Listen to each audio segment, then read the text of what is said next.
Halo sahabat Merdeka, berjumpa dengan saya Lulu Handayani dalam Top News Selasa 7 November 2023. Berita pertama, Presiden Joko Widodo buka-bukaan sosok Prabowo Subianto merupakan pemimpin yang kuat. Selanjutnya, Ketua MK Jimli Asidiki mencopot Anwar Usman dari Ketua MK. Presiden Joko Widodo buka-bukaan soal pemimpin kuat yang akan memimpin Indonesia. Jokowi menyebut Prabowo Subianto merupakan sosok pemimpin yang tepat. Presiden Joko Widodo ingin Indonesia dipimpin oleh pemimpin yang kuat, karena Indonesia akan menghadapi berbagai tantangan yang tidak mudah.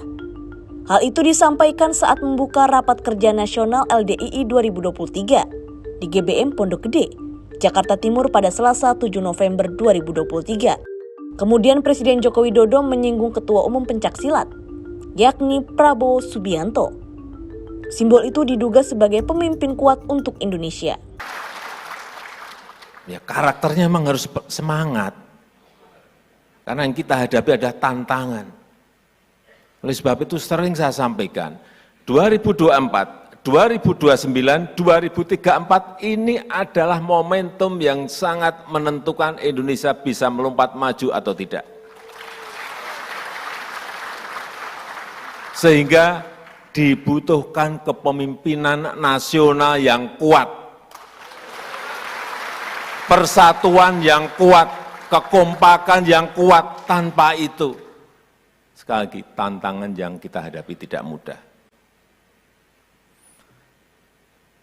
Tantangan global, ini justru yang banyak memang dari tantangan globalnya. Satu, ketidakpastian ekonomi global. Nggak jelas sekarang ini ekonomi global arahnya mau kemana.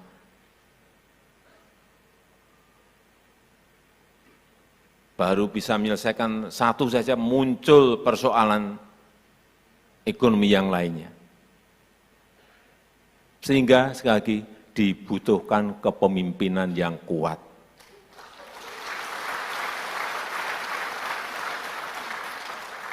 Jadi yang ditampilkan tadi pencaksilat tadi benar.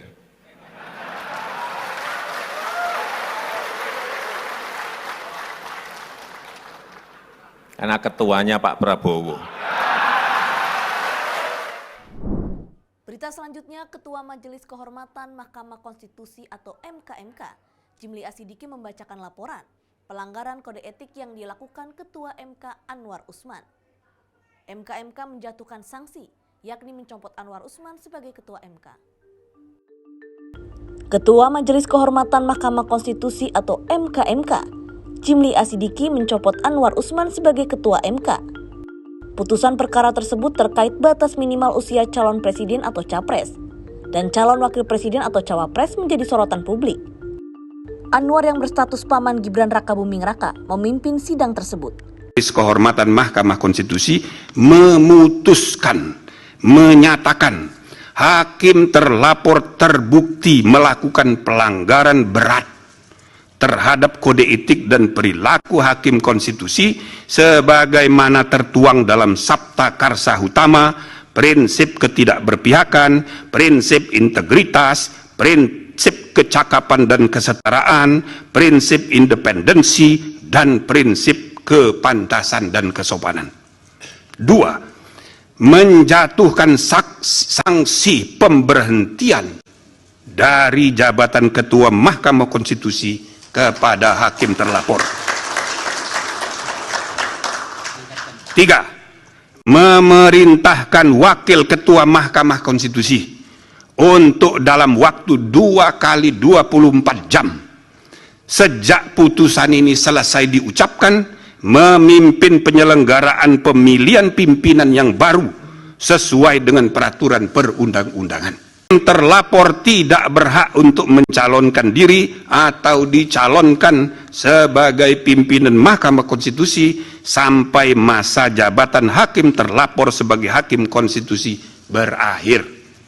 5. Hakim terlapor tidak diperkenankan terlibat atau melibatkan diri dalam pemeriksaan dan pengambilan keputusan dalam perkara perselisihan hasil pemilihan presiden dan wakil presiden, pemilihan anggota DPR, DPD, dan DPRD, serta pemilihan gubernur, bupati dan wali kota yang memiliki potensi timbulnya benturan kepentingan.